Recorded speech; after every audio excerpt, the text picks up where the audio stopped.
Hello everybody, welcome back to my channel, unless of course you're new here, in which case, hi, hello, my name is Ashley, and welcome to my random little corner of the internet. As you can tell from today's title, we're doing my April reading wrap-up, which also means that it's Magical Readathon wrap-up. Yay! Did I finish all 4 of my classes? Yes, I did. As well as the prompt for my Adventures in Eldia, because I could not fit that in a prompt for a class. Starting with statistics, okay, that means I did read 5 books. I read 5 books this month. Yay! Which is about what I've been averaging, 5 to 6. I'm hoping that once the summer hits, I pick it up a little bit. I was kind of hoping to hit 90 books this year so that my book blanket is even. I guess I could still do 80 because I'm going to do 8 by 10. But I'm hoping for a 9 by 10. I don't think I'm going to hit 100. But maybe I could. Maybe I could when we go on vacation this month or in June this summer. I could sit on the beach and read like 3 books. I don't know. We'll see what happens. But 5 books in April. One of them was an audio. 2 of them are physical. 2 of them, I don't know my fingers doing. 1 audio, 2 physical, 2 digital. And they were all fiction. No nonfiction this month. And then, well, we'll talk about the average rating at the end after I talk about all the other ratings for each book. So, starting off, at the end of my March video, I said that I started reading a book in March, but I was going to count it in my April wrap-up because it counted for a prompt in this, like in my class that I needed, and it was actually kind of a difficult prompt. And the fact that I had already started reading this and then figured out the prompt, and yeah, I just used a scroll that allowed me to read a book that I had already started the previous month to count for this class. I don't remember what the scroll was called, but I'm like, I'm going to use that because I've already started this one. For this class, it was Art of Illusion. The prompt was alternate illusions, or the course focus was alternate illusions. And then the reading prompt was unusual formatting. And that means if it was written as a script, if it was written in text messages, if it was written, you know, using like Illuminate files, how it's like written with like flyers and things like that. I read World War Z by Max Brooks. And it's written in like an interview style where he's going out and he's interviewing people who experienced the zombie breakout. And the way that it is written was so much fun. Like,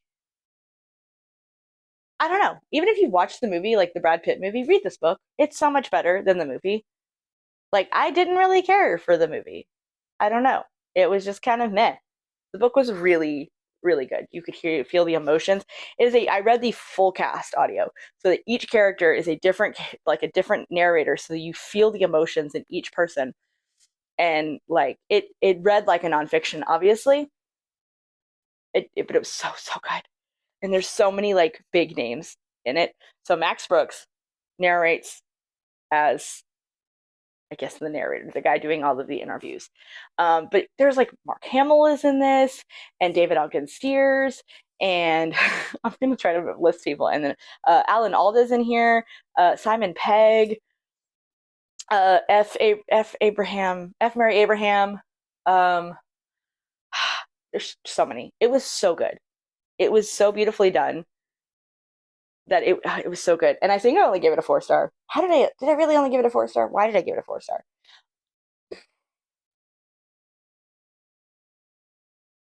I'm kind of contemplating going in and changing it because like now I just want to like gush about it.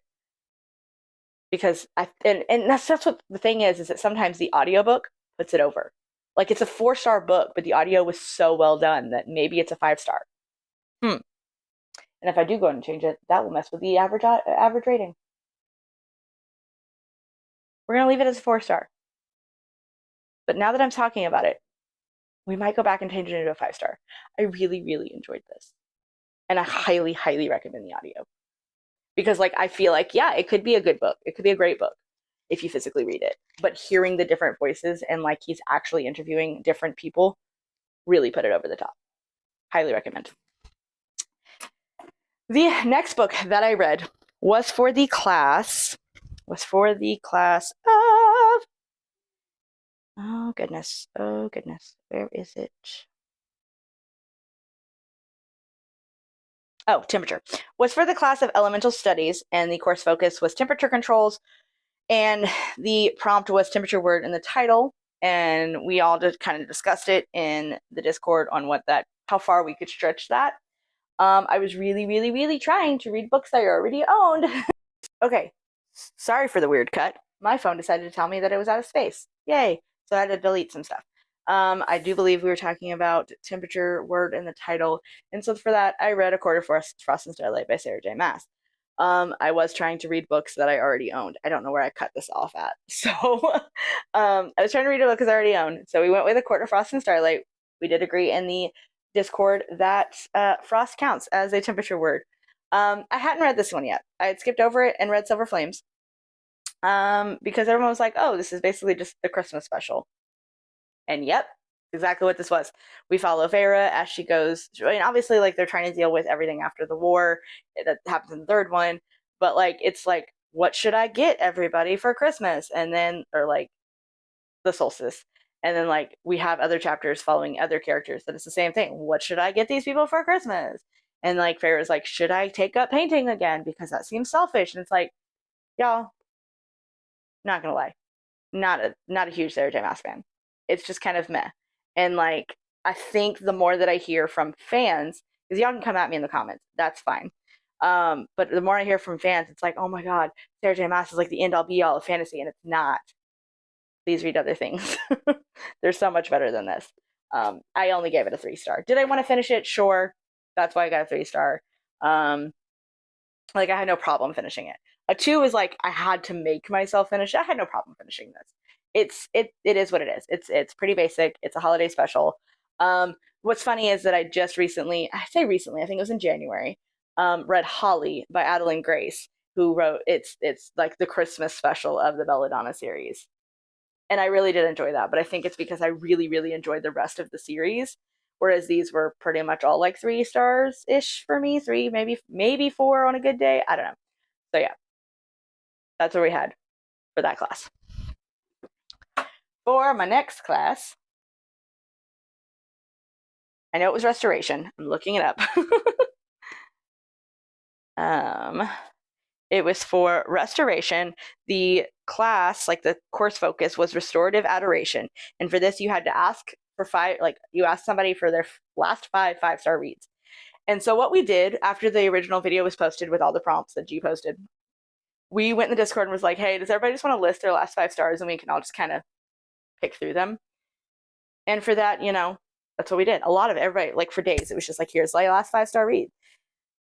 And I can't remember their name. I can't really use the name. I'm going to put it right here on the screen. I am so thankful for this person because this person put Of Monsters and Mainframe by Barbara Truelove as one of their last 5-star reads. Do I own it? No. But has it been on my TBR since it got announced because I really trust Jason Headley at Easy Cat's recommendations. And Easy Cat Press was the printer for this book. I had adored House of Frank before this, so I really wanted to give this one a try. It sounded fun. It was a wild ride, and I absolutely loved it, and it was 100% a 5-star. The main POV that we get throughout the book is the ship's computer. We're on a spaceship. We are following the ship's computer and everything that it goes through. And, like, obviously it doesn't have eyes. The only eyes they have are the cameras that are in the hallways, and maybe those cameras don't go everywhere. The only person they can actually talk to is the medical AI because they're on, like, the same system or whatever. And then to talk to, sometimes there's people on the ship, obviously, and so, like, she has to, like, find the right speaker so she can speak to them, and it's crazy. But that's not even the craziest thing, is there's monsters on the ship. The first time, there is a vampire. Dracula is on the ship. Somehow he got into, like, she wakes up and suddenly the whole crew is dead. Everyone is dead. She's trying to figure out why. So she has to figure, so she's like, there should not be anybody on my ship that isn't supposed to be on my ship. And then she figures out that Dracula, like, was a stowaway in the cargo hold. Everybody dies. They get back to port. Now she's got to be reported as the ship that let everybody die. Not good. She goes into hibernation. She wakes up. It's been a little while. She's on the ship again. She wakes up. Because the thing is like, she's missing chunks of her memory. She doesn't know what happens. She wakes up again. And suddenly, everybody's dead except for these 3 people. It's a grandma and her 2 grandkids. It's a boy and a girl. But grandma is a werewolf. And so she killed everybody. Because they're from a planet where their family are all werewolves. But they live on a planet without a moon. But now that they're on the ship, they're going to Earth and therefore have a moon.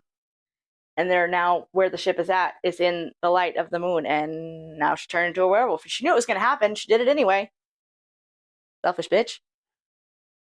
Like, you knew it was going to happen. You knew the stories. You knew it was going to happen. You knew that Earth had a moon that was going to affect this, and so then we get the POVs from the kids as well. The kids grow up on the ship because they're still quite a while away from Earth. So it wasn't really like the Earth's moon. It was another moon. But the point is she was going to Earth, where there is a moon. But anyways, we follow this. We're following the kids grow up on this, whatever, and then they finally get off. But then they still have to tell everybody, hey, the ship let everybody else die. So now she's trying. Now she's being tagged as like the murder ship, which is just sad. And for a while, she's like a tourist attraction because, oh my goodness, we're gonna go visit the murder ship. And then Frankenstein's involved, but Frankenstein's a good guy. And then there's other vampires, and the kids who were from the werewolf, they come back. At least the girl does, because the boy, he grows up and he becomes a director, and he is making all these like crazy sci-fi movies because that's the life he grew up on, and it's great. And then the girl, but now we're not gonna say it's great. It's fantastic. It's fun time. At some point, somebody said it was like a horror. It's not really a horror. If it is, it's like a comedy horror type situation, like an Evil Dead situation. It's fun, and it's thrilling, and it's just a good time. I had so much fun. It is a 5-star read, for certain. I did read this digitally because, like I said, I didn't note it, but I had to. I had to read it. It was so good. 5-star read. Highly, highly recommend. Next book. I read I think it's astronomy. Yep. For astronomy, the class focus is galactic outskirts, and the reading prompt is top shelf, either physically or the top of your TBR. When I got this prompt, you will see it in my TBR video. I filmed me going to get it. As soon as she said this in the original video that she posted with all the prompts. I looked up the shelf that was right in my living room. I have all of my special edition, not all of my special edition, because all my Fairy Loot books are special edition, obviously. But the books that I have, like, purchased outside of subscription boxes that are special editions are stacked on top of this shelf, mainly because my cats keep knocking them off. I had them all nice and pretty. Cats keep knocking them off, so then they were on a stack. So this book was literally at the tippy top, higher than any other book in my living room. I was so excited because it was the only book up there that I hadn't read yet. And you can't really see it. Can you kind of see it? Yep. This is my LitJoy Crate copy of Bookshops and Bone Dust by Travis Baldree. I have the same copy, same editions for Legends and Latte, and hopefully Bread Knives and Brigands will also be in this edition because it's so pretty. Like fully faux leather, has all these nice little like illustrations, and then the pages are also printed. Like there's no illustrations on the inside or anything, but like the end pages are pretty. But yeah, if you haven't read Legends and Lattes, it's about an orc who decides she doesn't want to be a barbarian anymore, and so she quits the rogue life, the barbarian life, the fighting life, and opens up a coffee shop in a tiny little town. Slice of life, chill, cozy fantasy. This same orc character, however, this is when she's first starting as a barbarian. She just had her first big major fight and broke her leg. And so the leader of their group is like, well, I can't take you with me because you're kind of a hindrance. So we're going to leave you in this tiny little town while you recuperate.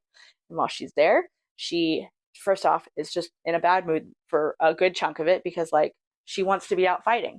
This is before she wants to give up that life. So she's kind of just chilling. She goes down the dock and she finds a bookshop.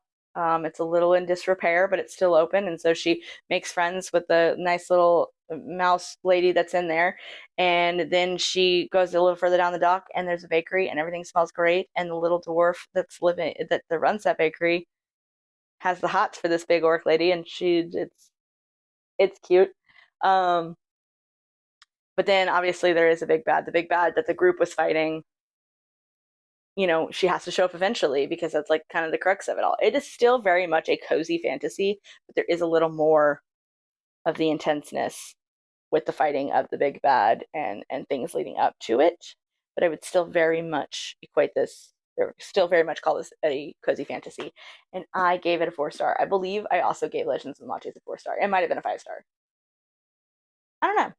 I don't know. I still loved it. Absolutely. Fantastic book. Fun, cozy time. Maybe I just wasn't in a cozy mood time, like mood. And so it is a 4 and not a 5. But I still had a whole lot of fun. And I highly recommend it, obviously. Only if you are a cozy fantasy person, because I have seen some people be like, this book sucks and nothing happens. Yeah, that's the whole point of cozy fantasy.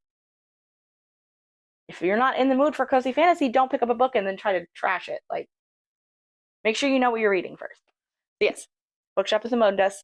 I physically read this. Yes, I did. I physically read this because I wanted to have this in my hand, and I gave it a 4-star. The next book that I read, so that is it. That is it for my classes. I had those 4 classes. So I finished those, aced my semester, and then we will come back in the fall to do my autumn equinox semester.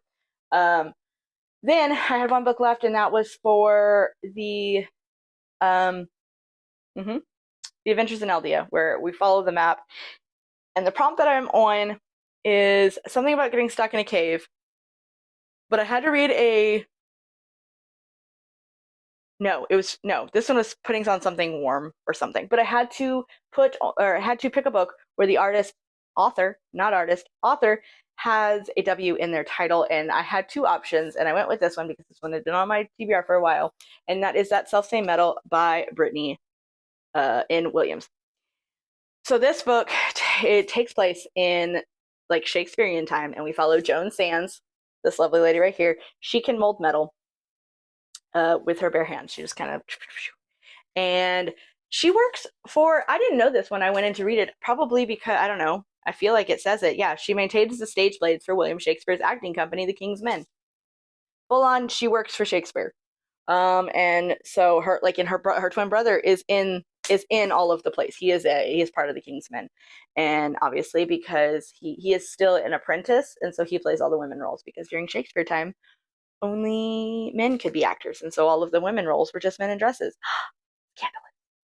And so we follow them, and then it kind of turns out that there are, obviously she has magical powers, so the world is not just normal. But she finds out that the Fey realm has to make a pact with the King of England or whoever the current monarch is in order to keep their worlds separate. And this King of England at the time was like, meh, maybe I don't. And her uncle, maybe not great uncle, her uncle is supposed to be the one to um like do the thing that, because he is blessed by a certain god, like each of them are blessed by a certain god. And Joan and her uncle are blessed by the same god. And but it was they he was the one that was supposed to do the pact with the king, and then he kind of got kidnapped by some Fey people who aren't super fond of not having access to the real world, our world, not real world. Obviously, their world is real too to them.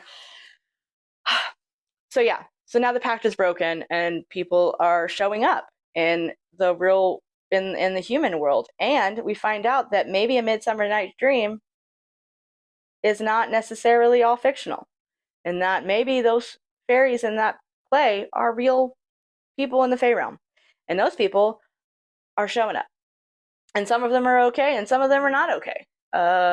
And so she has to fight them. I'm pretty certain there is a second book, if not a third as well, because the way this one ends is definitely leading into the second book because we still haven't found the uncle. Um, but I really did enjoy it. It was a very easy read, but it was still very fun. And I really enjoyed the fact that it was in Shakespeare time, and like Shakespeare was just another character, and he was a fun dude, and it was great. But I did give it a 4-star. I read it digitally because I had it as I could get it from my library. And so I read that because, like I've talked about in other videos, it is easier for me to read at night on my tablet. That way I don't have to wake my son up with a light. But yeah, that is going to be the end of April. I passed all of my classes for Orilium Academy. This will be my last year. This is like my senior year. So once I finish in August, September, I think we've moved it to September. Once I finish in September, I'll get to print out my diploma, and I will have graduated as a moon warden. And then next year, I can either go on to a higher calling and do ridiculous amounts of page reading, or I could just start over. with a new major. I don't know. I haven't decided what I'm gonna do. That's a whole year from now. But yeah. So unless I change the World War Z rating right now, that gives us 3 4-stars, 1 5-star, and 1 3-star. So our average rating for April was a 4-star. Not bad. Not bad at all. Obviously, that 3-star dropped a little bit. And if I change the other one to a 5-star, I might raise it a little bit. We will see what happens. But yes, what did you read in April? I can ask you this time. I couldn't ask you that in March because obviously that got posted late. I can ask you, what did you read in April? What did you really enjoy, and what was your favorite book in April? If you read a book, obviously that would be your favorite because it was the only one you read, and that's fine. But what did you read in April? And if you didn't read, how else did you fill your time? Did you find a new favorite show? Did you find a new favorite movie? Have you watched Project Hail Mary? I really, really wanted to go to theater and see that, but we have yet to do that. And I know that pretty soon it's going to be not in theaters anymore, and then I'll have to wait till it's on streaming. And I'm so excited to see that. It's just really hard to go to the theater when you have kids, because then you gotta align schedules with babysitters. But it's okay. It's okay. I'll get to see it eventually. But yeah, if you like this video, go ahead and hit the thumbs up button, as well as the big subscribe button and the notification bell, so you're always notified every time that I upload. And until next time, bye.